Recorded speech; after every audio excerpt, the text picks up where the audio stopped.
Hello, everybody, and welcome to the Fortress Comic News, episode 151. I am one of your hosts, Chris. Mike is also on this show, but let me get into that.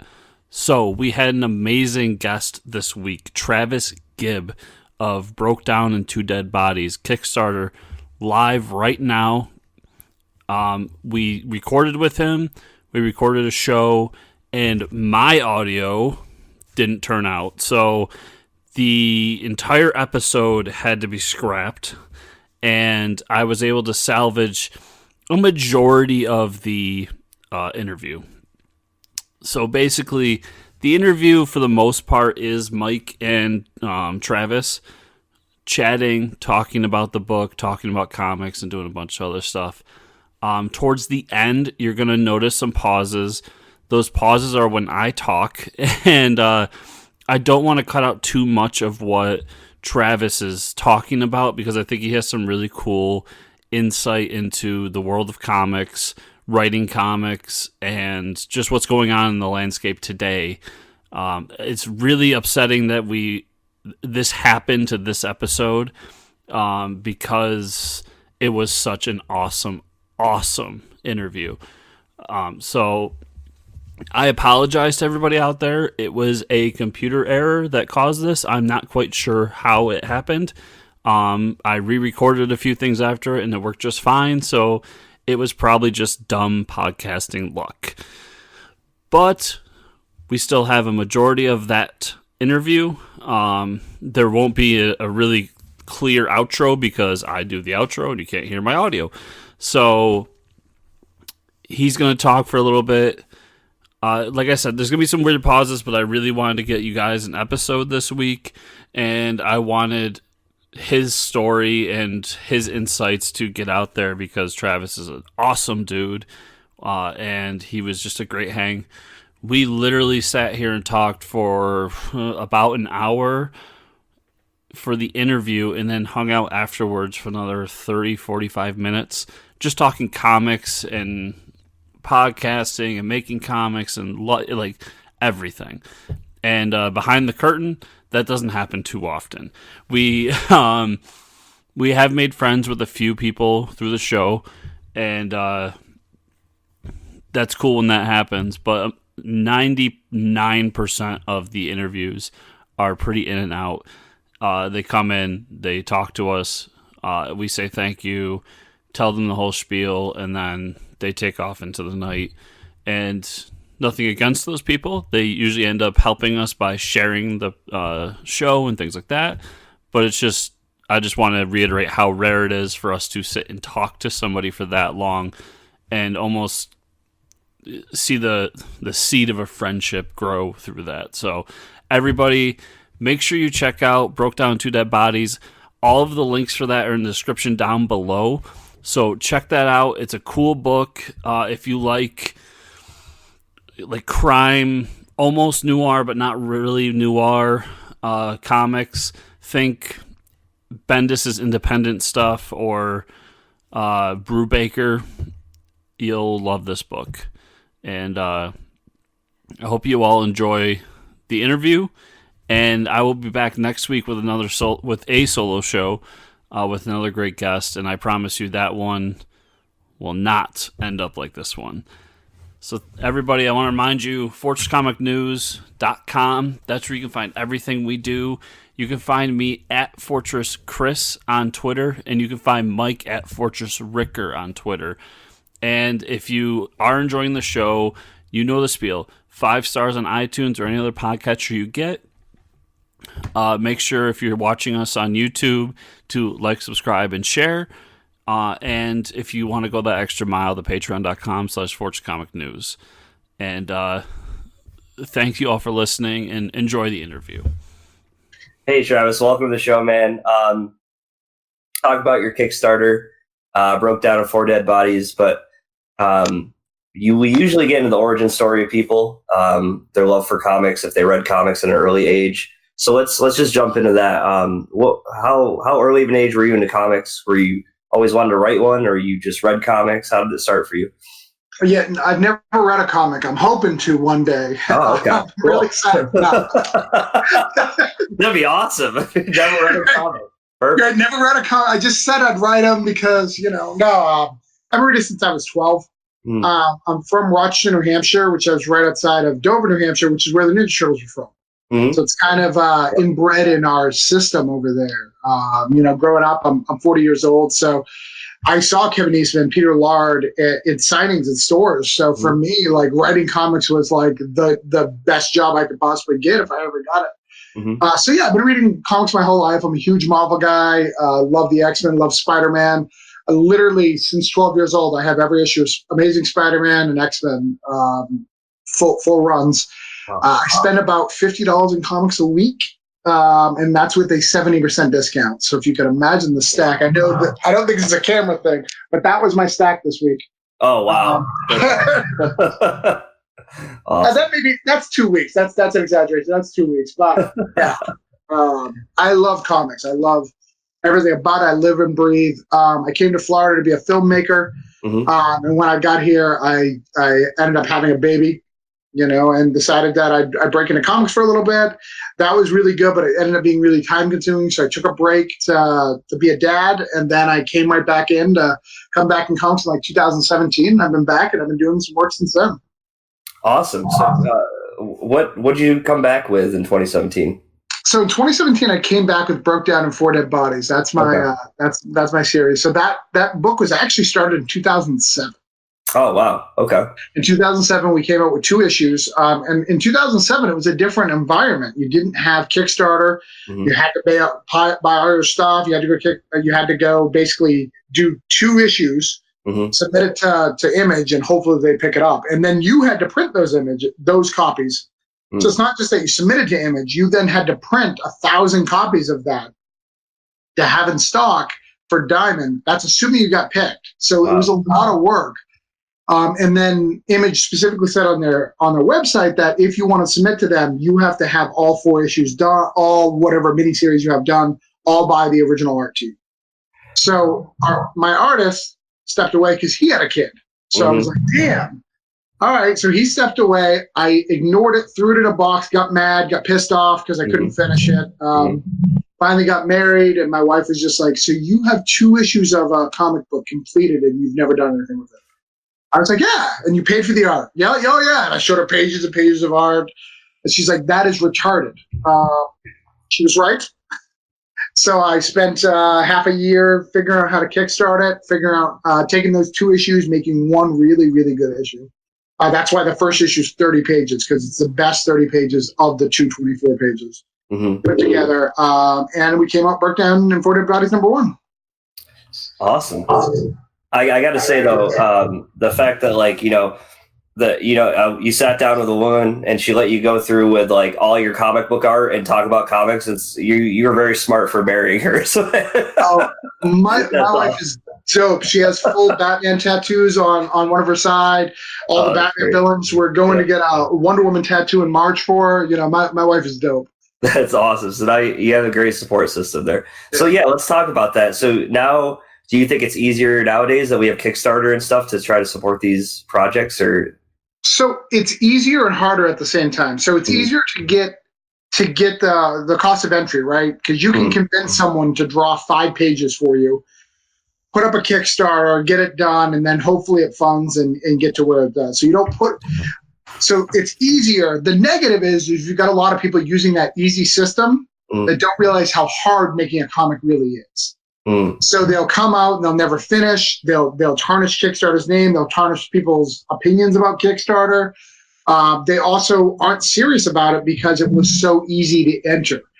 Back in the day, we had a community, and if you made a book, we were so proud. We didn't care how bad or good that book was. We're proud that you stuck it through and did the book.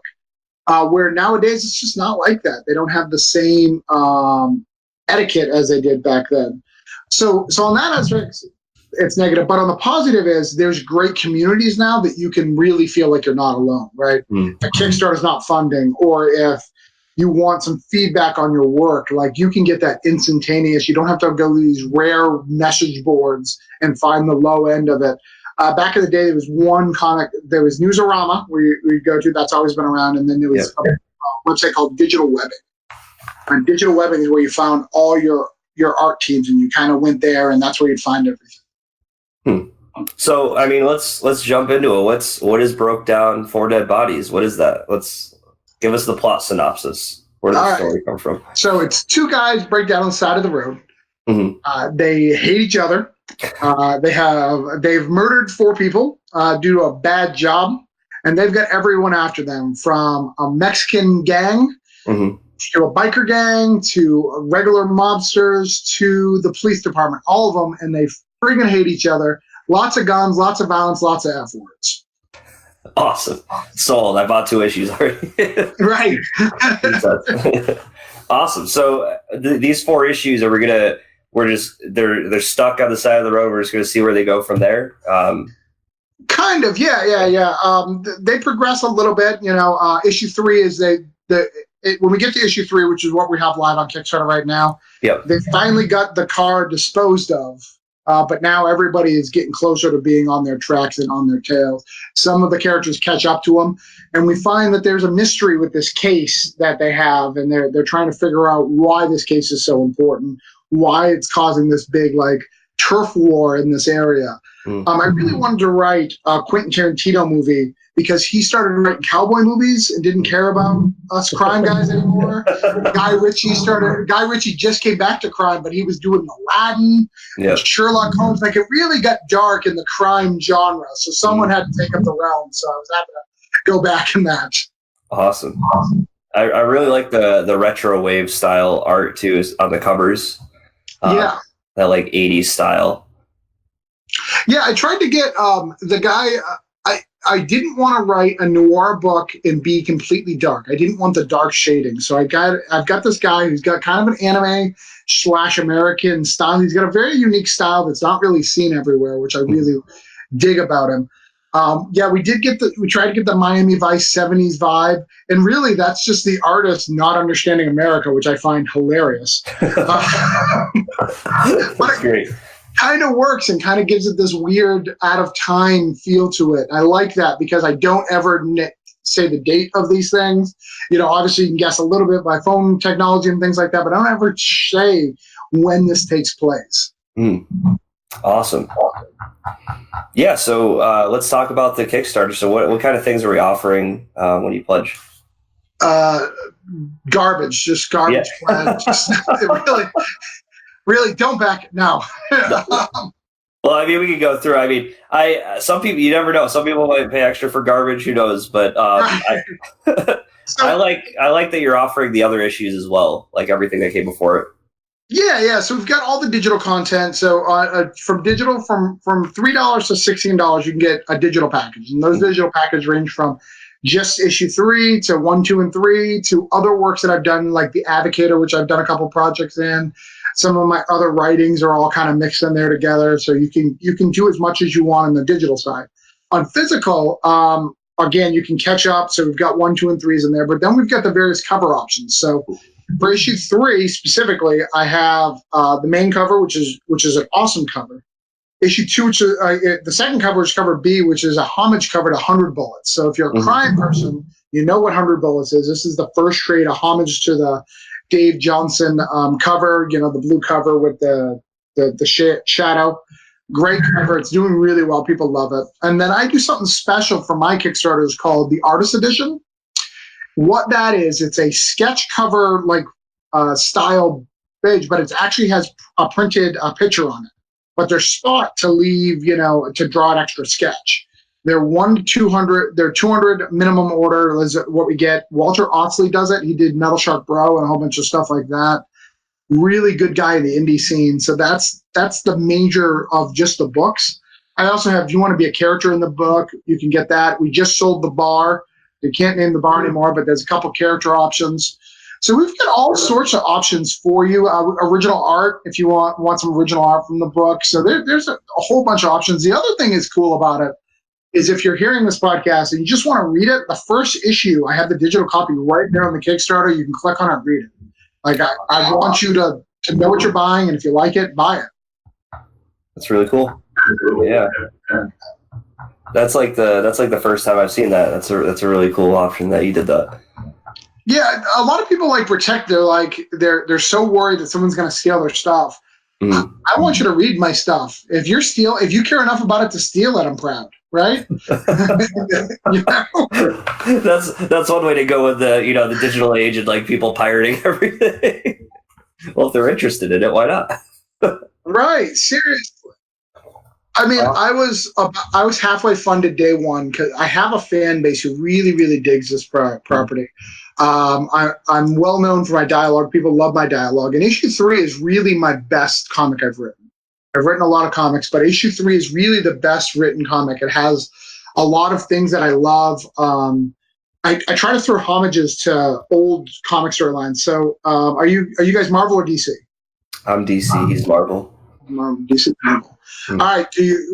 So the Marvel. Have you ever read any of Mark Grunwald's Captain America? Did you read the Bloodstone Hunt? So one of my favorite parts of that is the underwater scene where they're fighting the shark. I have a great underwater scene in this that's really paying homage to all those action points of that Captain America story. Because if you don't know, so that there's a Captain America issue that there's zero dialogue in the whole issue. And it's Badrock and Captain America fighting a shark underwater. And them deciding not to kill each other because if they kill each other, the shark will eat both their asses. It's a fantastic issue. So I throw the homage of that in that. So anybody who reads my stuff can tell that I just really love comics. I try to throw in as much stuff because I love an appreciation. There's stuff that you can do in comics that you cannot do in any other medium.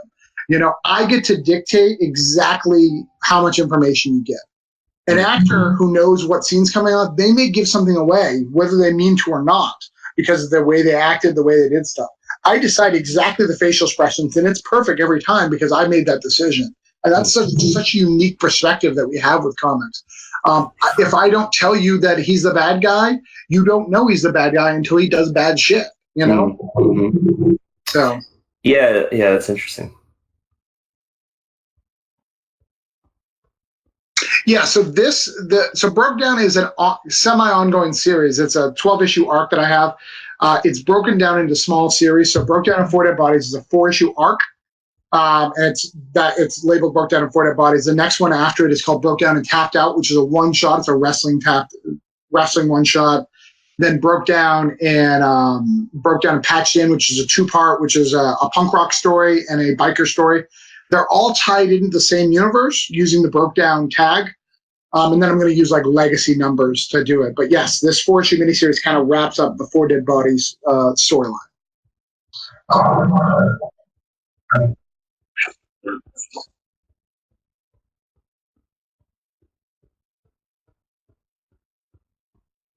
Yes, yeah, that's the plan. I'm going to submit it as a completed book to a couple of different companies that do it, to Image, to SourcePoint, to Scout. And the reason why I'm doing it late game is if you read the first issue, you feel a lot of the Quentin Tarantino tropes. Like you feel it. You feel it. You're like, oh, this guy's trying to rip off Tarantino, and I want you to feel that way. But by the end of the 4th issue, you realize that I'm kind of lulling you into a false sense of security. I mean, if I do my job right, assuming. But that's what I'm trying to do is build a universe, and I really want to show how well I can tell a story, how clever, how well organized. There's a lot of stuff that I have planned since issue 1 that are droppings that when you get to issue 4, you're gonna be like, oh, that was really cool. I didn't notice that, or I didn't notice this. So I'm playing it out, but you really need to read the whole thing to get it. So I'm gonna submit it at that point. Scout Comics, for instance, has a what is it called, Nonstop, where they print the first issue of it and then they'll go directly to the trade. So Scout is an option. SourcePoint Press, I've got friends over there. I like them. And then worst case scenario, I can always go to Caliber. Caliber has expressed extreme interest in it to get into Diamond. So it's just finding what's the right fit for the book when it's all complete. Yeah. So we have about, what is it, 15 days left? We have 15 days left. Yeah. And we need $500. Come on. I mean, this less than $500. Yeah. We need like 350. Oh, okay. Well, then I don't do the math. Chris does all the math in the show. That's awesome. Yeah, I mean, this thing's pretty well on its way to be funded. I will tell you that we have a 100% fund rate with Kickstarters that have been on the show. So it's good to know this. Do you wait till they're close to funding and then ask them?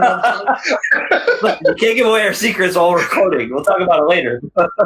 I will have for a record, they asked me before I ever launched. They sent me a message just for the record to make sure that's clear. They did send me a message on my issue 2 Kickstarter and asked if I'd want to be on it. So see, you heard it here first, everybody. Awesome. Well, if you want people to follow what you're doing, where can we send them? Yeah, so go to the Kickstarter first. That's brokedowncomics.com. You can go to Broke Down 4 Dead Bodies if you want to go to the website. You can follow me, Travis Gibb, on Facebook. That's where I'm most active. Mm-hmm. Twitter and Instagram, I use Jester Lou, JesterLou. I cannot tell you why, but one day I will. I'll be back for that for sure. Awesome. But great. Yeah. So tell me, guys, since I'm here, and you guys are 100% fundraised, who has been on the show? What competitors of mine have been on the show and have been fun? Oh man, where do we even begin, Chris? Wow, we weren't prepared to have a question for us. This is awesome, though. Wow. Yep, Travis Holyfield, Miles Greb. I mean, we've had people that aren't doing Kickstarters as well, like Jeff Lemire, Rob Venditti. We had Kevin Eastman about a few months ago, I think now. Nice. Yeah, so I mean, it all started as like we wanted to promote indie comics and people's projects, and then eventually it got into, Jeff Lemire is going to be on the show. We don't need to be promoting Jeff Lemire's stuff, you know what I mean? It's just we try to get a wide range of just like people that love comics like you. It's nice to see that because not every writer or artist it has a love for comics like you do. You know what I mean? Like not everybody's a collector. And they're like, yeah, I used to read comics when I was a kid, but now I write now and I write all these stories. And it's like Cullen Bunn. I mean, he's got a ton of projects going on. He doesn't necessarily read comics a lot. He might read a few books here and there. But yeah, I mean, we had so many names, especially Yeah, I like Bradley. Mm-hmm.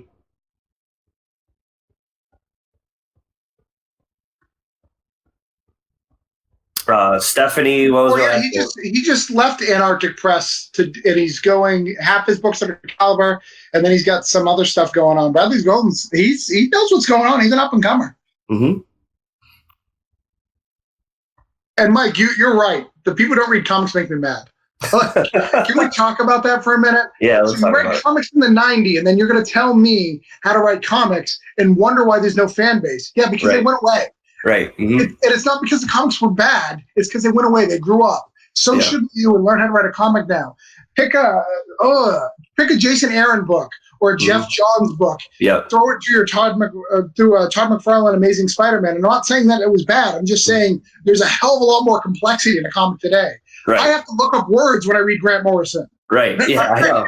And half of them he's making up from an acid trip, but that doesn't matter. I mean, it's right. I have never successfully read a Grant Morrison book one time and understood it. Oh no! He's smarter than me. Yeah, the Green Lantern run he just did. I was like, I'll understand this, and I put it down. I was like, I had no idea what that was, but it was awesome. Right, Jason. I need a guide for Jason Aaron. Jason Aaron. Jonathan Hickman's writing guides for me in X-Men now. It got so complicated before. Yeah. What's up?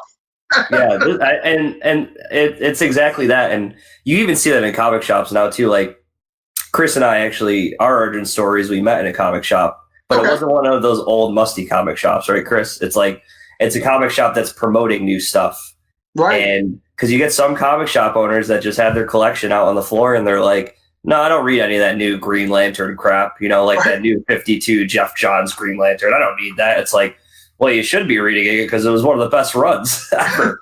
Like, it's stuff like that you see out there as well. But Yeah, it's really a tragedy that we're at this point, and there's so many options out there, especially with indie books. There's so many good companies that are like Mad Cave is doing some great stuff, Action Labs doing some great stuff, and you're competing with the Image and IDW and Boom. Like, there's so many really, really solid books that if you're not reading it, like Die is one of the best books I've read in years. Once in Future is such a good book.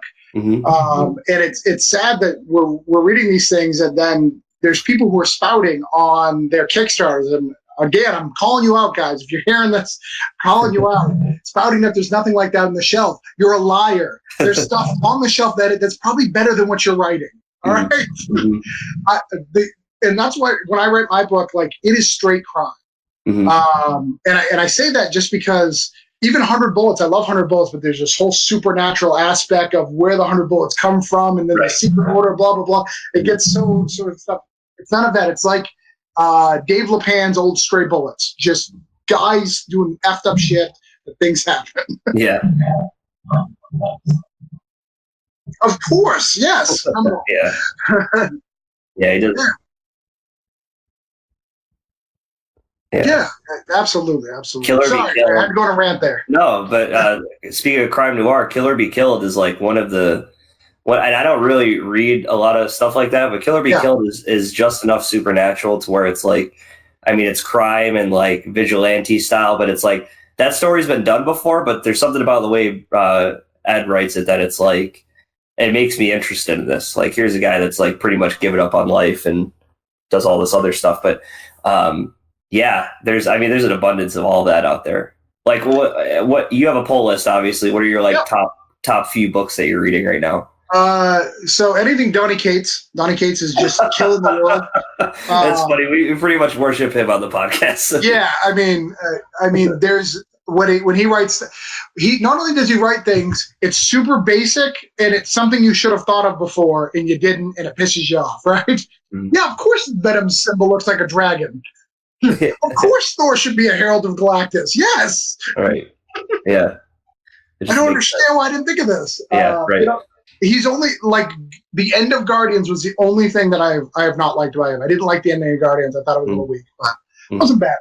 I like Once in Future. Really like that. I like the scout book, The Mall. I don't know if you've ever read that. That's a really, really good book. So it's like a 80s movie. A whole bunch of kids get given a mall and they don't know why, and they found out that they all have the same dad, and he was a crime boss, and all these kids have to deal with this ramifications. Super fun. What else do I like? I like Loveless. What am I trying to think of? I'm trying to grab my books. I'm going to grab my books. That's it. Yeah, let's go. I got Heartbeat. All my Marvel DC stuff, Outcast, White Ash, Undiscovered Country, love that. Skull Digger and Skeleton Boy. I'm feeling extra edgy here because all my Marvel and DCs are red because, I love comics. Yeah, awesome. I pretty much, Chris takes care of all the Marvel stuff. I take care of most of the DC stuff. Yeah.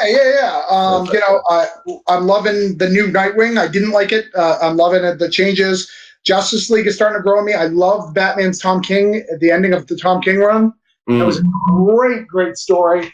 Like everybody, I didn't like the Dream issues, but once you got past that and saw the ending, like it was. It's so funny you bring that up because at the end of every episode, Chris and I talk about our poll list and we describe every book we've read, and it was like. That Dream sequence issue, I was like, Chris, we're still in the nightmare sequence. I'm like, I just want my Batman to punch someone, and I want him to be real. Like, I don't want to be in his damn. And then he got into like the Miami Vice with the mustache, and I was like, I don't know what's going on. It got a little weird. Yeah. That's probably why I was fired. I'm just gonna throw that out there. Yep. Regardless of what he tells you, he was fired. Yeah. Right. Yeah. Given another book is not a thing. I don't know if you ever heard that there's a Donny Cates interview where he was pulled in a DC office. Have you ever heard of this? No. I haven't. So he was pulled in a DC office and he was offered Batman after Tom King, Green Lantern Corp to coincide with Grant Morrison's run in Constantine. Oh, wow. Like by Jim Lee. with a Wow. stack of money in front of him. Like, this is Wow. the story. Oh my god. And he's like, I'm not leaving Marvel until I write Spider-Man, which that guy knows me. That's my heart. Yeah. Yeah, I mean, he's got a story he needs to write. But I mean, damn, I can't wait till he comes over, because I love Donny Cates as well, but I can't wait till he comes and writes a Batman story. Right. Yeah, exactly. Yeah, I'm really curious of where they're going with the hammer, the weight of the hammer, like, because it seems like it's just been done. Like, Jason Aaron just kind of did that. So you got to have a new swing. I wonder if it's just a kingly Thor cannot do what a adventure Thor can do, kind of building me out. I don't know. What else do I like? I'm really liking. I'm struggling with this whole. Well, I don't even know what to call it. Right, it has a name for it. The DC, the big DC crossover they're building towards. Metal. The metal like crossover. Like, I like it. Well, actually, that's not even the metal stuff I like. It's the Apex Luthor like crisis. Right. Yeah. Yeah, it's so crazy. It's so crazy, and it's really. I think it's actually taking down the books in their quality, because DC was so good at just telling stories for such a long time. Right. And now they're like, Bendis comes over, and Bendis is like, we need continuity everywhere. Yeah. No, Bendis. No. For one, you weren't good at it to begin with, so let's start there. Give him all these books to handle. That seems like a great idea. And I love Bendis. Like, I'm one of those few people who actually like Bendis. But seriously, dude, continuity is not his style. He'll write a book and tell you that continuity on this page is so important, but literally contradict it 2 pages later. Yeah. Like, because he just writes whatever he wants to write. He's like, I can ignore continuity. And, you bring up this thing about endings, too. And I guess you being a writer, we could talk about this. But what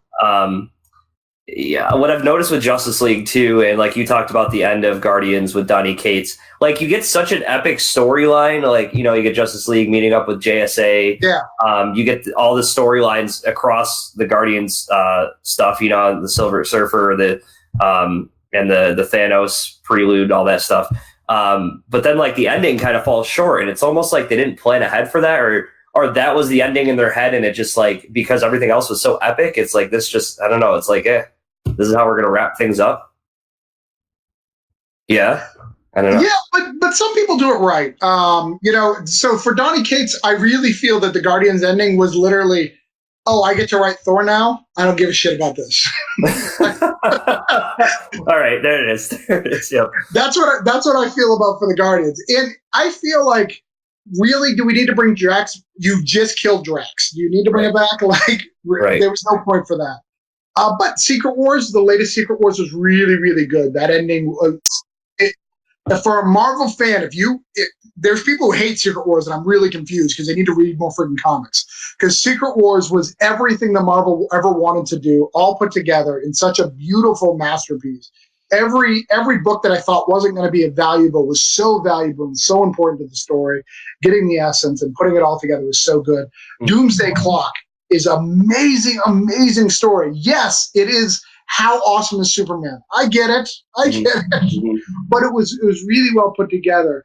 There is a curse on stuff, but I feel that the curse is only when the ending is only leading to something. I think they're all trying to capture the Civil War, Captain America death, right? They're all trying to lead to this amazing Captain America Civil War death where he dies at the end of the book. But you're not going to get that again. That was kind of a strike lightning, right? Because Civil War was great, and then they killed Cap. Well, I think the problem is, I think it's different for both companies, right?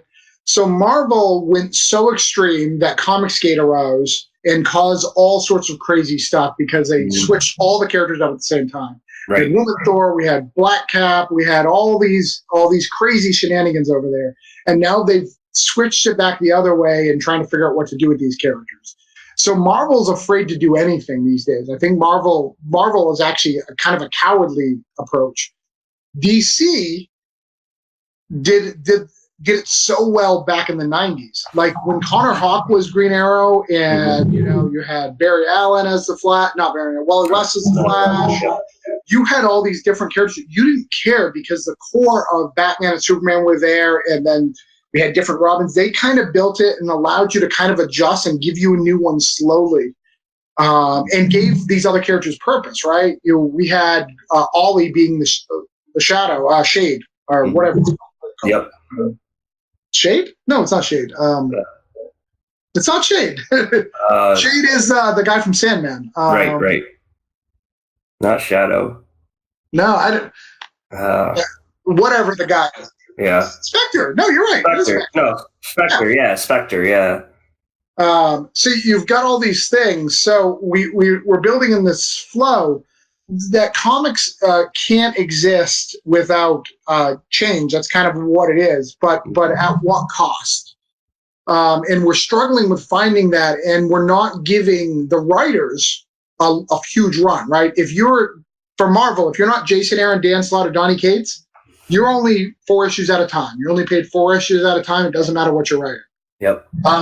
DC does it differently, where they give you a year arc, but now that DC's shoving all these medals and all these other stuff in your face, they can't build their universe everywhere. So no one's building. Everyone's just being responsive right now in Marvel and DC. I think that that's hurting comics. Well, what about the imprints, though? And we could talk about this. The imprints that DC brought out. I mean, you saw how well from DC will say, I don't know if they'll release the numbers, but they say, oh, this imprint did so well that we're going to bring another installment in, and it's like, this is what people want. They want these Batman stories like Last Night on Earth, right. And the White Knight story. I don't know if that was a Black Label story, but this Wonder Woman story that just came out, like, yeah, and it's like these are the story. Like, I want the Batman where the Joker is trying to like pitch to the city that Batman's a piece of shit because he's like destroying buildings every night he goes out and stuff like that. Like, I like those ideas, and I think they treat it well. Well, they're not good enough to, or they're kind of scared to put it in the mainstream, but they're like, hey, we have this little imprint if you want to check these stories out. But now they're starting to see them really take off and do well, and there's something to be said there. Yeah, I think that those imprints are important, but at the same time, you get comic readers who are never going to read them just because they don't matter. Because our closet says that book doesn't matter, so why do you do stuff? And even with DC and with going back to Secret Wars and to Crisis, both Marvel and DC has proven that all these things matter. Like, eventually, we'll find a way to make them matter, but if they don't. I think a better example of a line that's working is the Wonder line. I think that's working really well. The Young Justice is doing really well. Yeah. I think it kind of feels like it has its own vibe and ties into the universe, but it makes you ask more questions about the main universe than not. Mm-hmm. I think Black Label's going to be around, but to the sacrifice of Vertigo, I don't know if it was worth it. Right. I agree there. But I was talking about the Wonder Twins is a great book. The Dial H, I think that was such a great approach with that story. That's one of my favorite DC books right now, is the Dial H book. Yeah, I love Young Justice. I'm really loving it. Now, I don't read Dial H, so is he a Spider-Man character in that story, or just in the version of Young Justice? He's it got into more multiverse than I thought, and it's awesome. Okay. Yeah, and I never saw like a Dial H book becoming that big, I guess. Right. Which is like, there's so much multiverse stuff going on in DC, but it talks about like a hero verse that exists, and the hero verse is like gives you an origin, and there's like a birth of a hero or a villain, and that's determined by their origin story. So you go in this whole other universe where like there's villains and heroes being. It was such a cool approach, and it was, and like just the different art styles too, when not only transforming into a different hero, but then you get a whole different, like, this hero is more anime style, or this hero is more like Scott Pilgrim or something like that. It's just a fun book that it's like, this is so different than everything else that's on the shelf from DC right now, and it's just, I don't know, it's just refreshing to read to me. But yeah, that actually sounds more interesting than Dial H for Hero. I ignored it because it was Dial H for Hero. Exactly. Well, we all talk about the New 52 run, and that went like 13 issues, and they pulled it. Yeah, remember when Rob Liefeld wrote Hawk and Dove? That was great. Yeah. It was really, really good. Yeah, it's sold out everywhere. Those aren't in the 25-cent bins wherever you look. Right. It made it a 51 universe really fast. Yeah, all those initial New 52s, man. We talk about it. Oh man, wasn't one like Agents of Frankenstein or something? Yeah, they had some weird. Agent of Shade, yeah. It was like Frankenstein's a great character, but I mean, I don't know if you can, I don't know about that book. Yeah, they got to try some stuff out. It's crazy. So, what do you guys think about Superman revealing his identity? Do you think that's going to do anything? I think they're already trying to backpedal with it. I think they're trying to play it off as like, because now what you talked about, like now it's showing up in other books. Like now you have the Batman Superman book where he's like, well, now everybody knows who you are, and it's like, but that's not going to affect our book. And they had to like make that conversation happen just to be able to say that. You know what I mean? Right. It's like, what was the whole point of this dialogue? You know, it's like, oh, no, everybody knows who you are. Okay, next page, we're fighting people again. It's like, you just had to say that to get it out of the way. And I think that's how it's going to be treated by some of these writers that are revolving around these characters. But I don't know. Well, another thing, and I remember the conversation for that previous book is like, he's still walking around as his Clark Kent disguise. And I think that's what Batman brings up. He's like, oh, you're still walking around like that? And it's like, that seems kind of silly now, right? He doesn't need to be walking around with the glasses. So what is he going to do? Walk around looking like a supermodel now? Like, how's it going to turn out now? He doesn't need to hunch over, you know, like the classic Superman movies where he actually puts, you know, a little hunch over, he puts a hat on, glasses. He doesn't need to do that. Like, Clark Kent is a completely different person. Yeah, we need to. Everybody's writing like daddy issues lately. Can we get all the writers together and just get one counseling session and go, hey, look, I'm sorry your dad did whatever he did, but the rest of us want some other stories. Some of us had a good dad, all right? It's all good, all right? Oh, man. Yeah. Right. Yeah, it's a confusing problem because you look at what they're trying to do and they still want new characters, right? So Miss Marvel is still shoved down your throat. You don't see an Inhuman in sight. Have you seen an Inhuman in a while? They're missing. They used to dominate the Marvel Universe. They seem to have disappeared all of a sudden when Fox got the X-Men. Exactly. When Marvel got the X-Men, I mean. Yep. So you've got all these things going on, but it's really the biggest problem that they have is trying to figure out what they want to do. Like, for instance, I'm super excited about the Strange Academy, but there's no way that fits in Doctor Strange's continuity right now. Like, those do not go together. You know, he wasn't planning on building a school. He's planning on actually giving up and being a surgeon. Like, these things don't coincide. So they've got to get their stuff together. And same with, like, the Avengers. That is not Earth's mightiest heroes. The Ghost Rider who has a car, who doesn't really know what his powers are, that weird bastardized version of She-Hulk, like, those are not my Avengers. It's right, exactly. It really is. We're gonna turn this into a two-part podcast, I think. But I just want to bring it back full circle. I was trying to find a segue into this, but for everyone out there, please check out Broke Down and 4 Dead Bodies on Kickstarter. Yes. Right? I just want to advertise it because we got a little sidetracked, but I want to advertise it one more time. Broke Down 4 Dead Bodies on Kickstarter. Check it out. Travis Gibb, check him out as well. And dude, we would love to have you back on the show.